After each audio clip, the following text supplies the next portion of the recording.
আশা করব আপনারা সকলে ভালো আছেন। আমি সুখেন ঘোষ, আপনারা দেখছেন কল্যাণী টিভি বাংলা। আপনাদের কাছে একটাই অনুরোধ, চ্যানেলটি সাবস্ক্রাইব করবেন, আমাদের পাশে থাকবেন। আমি জানি অনেক বামপন্থী বন্ধুরা, কংগ্রেসি বন্ধুরা মন খারাপ করে বসে রয়েছে। ওই যে সমীক্ষা চলেছে এক্সিট পোল, ওই এক্সিট পোলে দেখিয়েছে কোথাও বাম একটা, কোথাও বাম কংগ্রেস একটা থেকে তিনটে, কোথাও একটা থেকে দুটো। মন খারাপ হয়ে গেছে। আরে নিজের দলের প্রতি ভরসা নেই। এই যে লড়াই কি বৃথা যাবে নাকি? প্রত্যেক কটা টিভি চ্যানেল দেখাচ্ছে বামেদের ভোট পার্সেন্টেজ বাড়ছে, তবে বামেদের আসন পাওয়ার সম্ভাবনা নেই। এটা তো স্বাভাবিক ব্যাপার, এটা তো বলবেই ওরা। দেখুন, বিকাশ বাবু কিন্তু একটা কথা বলেছিলেন, ওনার যখন ইন্টারভিউ নিয়েছিলাম, বিকাশ বাবু বলেছিলেন বিজেপি এবং টিএমসির মধ্যে একটা সমঝোতা হয়ে গেছে অলরেডি। আজকের এই টিভি চ্যানেলের এক্সিট পোল দেখে কোথাও না কোথাও সিমিলিয়ার মনে হচ্ছে, বিকাশ বাবুর কথাগুলো মনে পড়ছে। তবে সেটা বিকাশ বাবু যখন বলেছেন, নিশ্চয়ই চিন্তা ভাবনা করে বলেছেন। এই যে টিভি চ্যানেলে যে এক্সিট পোল দেখাচ্ছে, কতটা বিলিভ করেন আপনি?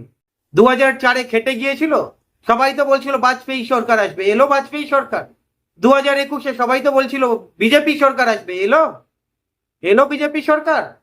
সুতরাং ওই এক্সিট পোল নিয়ে আপনারা যদি মন খারাপ করে বসে থাকেন, তাহলে কোথাও না কোথাও আপনাদের মনোবলে চিড় ধরেছে বন্ধুরা। এই আন্দোলনকে ফিকে করে দিচ্ছেন।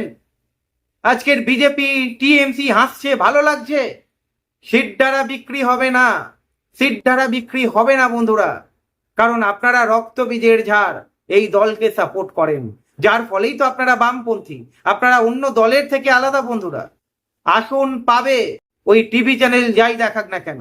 আচ্ছা, আপনাদেরকে জিজ্ঞাসা করছি, এই মুর্শিদাবাদ লোকসভা কেন্দ্রে কি মনে হচ্ছে? বাম কংগ্রেস লড়াইয়ে নেই। মানুষের রিয়াকশন দেখে কি মনে হচ্ছে? টিএমসি জিতবে? ওই এক্সিট পোল ওরা সার্ভে করেছে, আর আমাদের সার্ভে মিথ্যা। আমরা যেই চ্যানেলের মাধ্যমে বলছি, ছোট চ্যানেল মানে কি মিথ্যা হয়ে যেতে পারে? আমাদের এক্সিট পোল মিলতে পারে না? ধরে নিলাম মিলল না, তবুও আপনি যদি বামপন্থী হন, আপনাকে প্রাউড ফিল করতে হবে। আপনি এমন কোনো দলকে ভোট দেননি যেটা আপনার নীতি বিরোধী। আপনি এমন একটা দলকে ভোট দিয়েছেন যেই দলটা মানুষের জন্য লড়ে, গরিবের জন্য লড়ে। হার জিত একটা ম্যাটার করে। আপনাদেরকে আবার বলবো, মনোবল শক্ত করুন, সিট দ্বারা শক্ত করুন। আরে আমাদের মতো যারা ইউটিউবে ভিডিও বানায়, আমি দেখতে পাচ্ছি বেশিরভাগ বিজেপির হয়ে প্রচার করছে। কারণ ওইটা সহজ মাটি, কারণ বুঝতেই পাচ্ছেন হাওয়া চলছে। হাওয়ার বিপরীতে এসে ফাইট করাটা অনেকটাই কঠিন। সিট দ্বারা বিক্রি না করে গরিবের জন্য কথা বলাটা অনেকটাই কঠিন। সেই কাজটাই করে চলেছি বন্ধুরা, আর এই কাজে আপনিও কিন্তু সমান অংশীদার বন্ধুরা। তাই আপনি মনোবল হারাবেন না। আপনাদেরকে আবার একটা প্রশ্ন করছি, মুর্শিদাবাদে কি হালকা ভাবে দেখছেন? এই মুর্শিদাবাদ কি সত্যি হালকা, নাকি এখানে বাম কংগ্রেস নেই? বিজেপি আছে ওখানে, জিজ্ঞাসা করছি।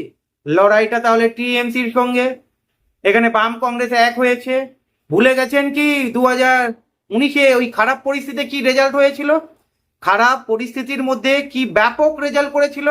ম্যাজিক ফিগারে জিততে চলেছে বন্ধুরা। মোহাম্মদ সেলিম জিতবে, এটা বলছে না, অনেক চ্যানেল মিলিয়ে নেবেন। তাই মনোবল চাঙ্গা করুন। এরপরে বলতে পারেন অনেক কটা কেন্দ্র ডাউট রয়েছে জিতবে কি জিতবে না। অনেক কটা কেন্দ্র 1 থেকে 3 দেখাচ্ছে, হতে পারে তারা এই মুর্শিদাবাদটা ধরে রেখেছে বন্ধুরা। তবে আবার বলছি, বামেরা ওই একটাতে সন্তুষ্ট থাকবে না এবারে। বামেদের ক্যালকুলেশন যেটা রয়েছে, 6টা আসনের ক্যালকুলেশন রয়েছে। তাহলে বামেরা যখন 6টা আসনের ক্যালকুলেশন করতে পারে, আমরা যেটা দেখছি, আমরা তো আরো বেশি দেখতে পাচ্ছি। বাম জোট একসঙ্গে রয়েছে, বাম কংগ্রেস। বামেরা 6টা আসন নিজেরা ক্যালকুলেশন করছে, কংগ্রেসের একটা ক্যালকুলেশন রয়েছে, কংগ্রেস কটা আসন পেতে পারে। আপনি কি মনে করছেন বহরমপুর হেরে যাবে? আপনি কি মনে করছেন রায়গঞ্জ হেরে যাবে? অতটাই সোজা? দক্ষিণ মালদা হেরে যাবে অতটাই সোজা? বহরমপুর হেরে যাবে সোজা? হ্যাঁ, হতে পারে ফাইট রয়েছে জঙ্গিপুর, হতে পারে ফাইট রয়েছে উত্তর মালদা। এই দুটো আসন যে কোনো দল জিততে পারে। মাই প্রেডিকশন, যে কোনো দল জিততে পারে। তবুও আমি এই কংগ্রেসের দিকেই রাখছি। যদি নাও জিততে পারে, 3টে আসন পাক্কা এখানে। অন্যদিকে মুর্শিদাবাদ রয়েছে, আরে শ্রীরামপুরে অনেকে ধরছে না, কেন ধরছে না? 3বারের সাংসদ গ্রাউন্ড রিপোর্ট নিয়েছেন? গ্রাউন্ড রিপোর্ট নিয়ে কি সমীক্ষা করা হচ্ছে, নাকি সব অলরেডি মিলেমিশে একাকার হয়ে গেছে? বিকাশ বাবু যেমনটা বলেছিলেন, বর্ধমান পূর্ব নিয়ে কেউ কথা বলছে না। পঞ্চায়েতের রেজাল্ট দেখেছিলেন? আত্মবিশ্বাস নেই কেন আপনাদের? ভোট পার্সেন্টেজ কত বাড়বে জানেন বামেদের? পঞ্চায়েতে কত ছিল? বাম কংগ্রেস মিলে 2016 সালে মানুষ অ্যাকসেপ্ট করেনি, মেনে নিলাম। তবুও আপনারা জানেন কি, অনেক কটা কেন্দ্রে যেখানে টিএমসি খুবই কম মার্জিনে জিতেছিল, মানুষ হয়তো ওই সময় কংগ্রেসিরা বামেদের ভোট দেয়নি বা বামেরা কংগ্রেসিকে ভোট দেয়নি, যার ফলে টিএমসি সুবিধা পেয়ে জিতে গিয়েছিল 2016 সালে। নাহলে 2016 সালেও একটা সুযোগ ছিল এই বাম কংগ্রেসের কাছে, মানুষ সেটা টের পাচ্ছে হারে হারে। মানুষ অ্যাকসেপ্ট করেনি, 2021-এ অ্যাকসেপ্ট করেনি মানুষ, কিন্তু 2023-এ এসে একটু ভরসা দেখিয়েছে পঞ্চায়েতে। আংশিক হলেও কংগ্রেস এবং বামেদের মধ্যে সমঝোতা হয়েছে, আপনারা দেখেছেন। তাই সেখান থেকে আপনাদের মনোবল চাঙ্গা রাখতে হবে, এই বাম কংগ্রেস কিন্তু ফিরবে ফিরবে ফিরবে। এবারে লোকসভাতে আপনাদেরকে আবার বলো, পার্সেন্টেজটা একবার দেখে নেবেন। আমি বারবার বলেছি 22 থেকে 25% এবারে বামেরা পেতে পারে বন্ধুরা, তার বেশি হলে অবাক হবেন না। বামেরা এবারে 4টে আসন পেতে পারে বন্ধুরা। চলুন, অন্য টিভি চ্যানেলে দেখাচ্ছে, আপনাদের বিশ্বাস নেই, 4 থেকে 1 হবে না, 2-এর বেশি হবে, তবুও 1 হবে না। কংগ্রেস, আমি তো দেখতে পাচ্ছি 3টে আসন, কম করে হলেও বামেরা 4টে আসন পাওয়ার দৌড়ে রয়েছে, ইভেন 5টা আসন পাওয়ার দৌড়ে রয়েছে।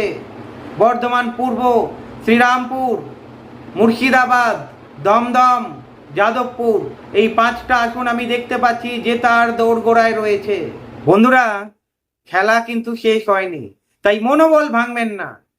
যদি 5টা আসন নাও পায়, আপনি তো রিয়েল বামপন্থী না, বামপন্থীকে সাপোর্ট করেন, তাহলে মনোবল কেন ভাঙছেন? আপনার দলের প্রতি আপনার আত্মবিশ্বাস নেই? আবার ফিরে আসবে বামেরা, আবার চেষ্টা করবে।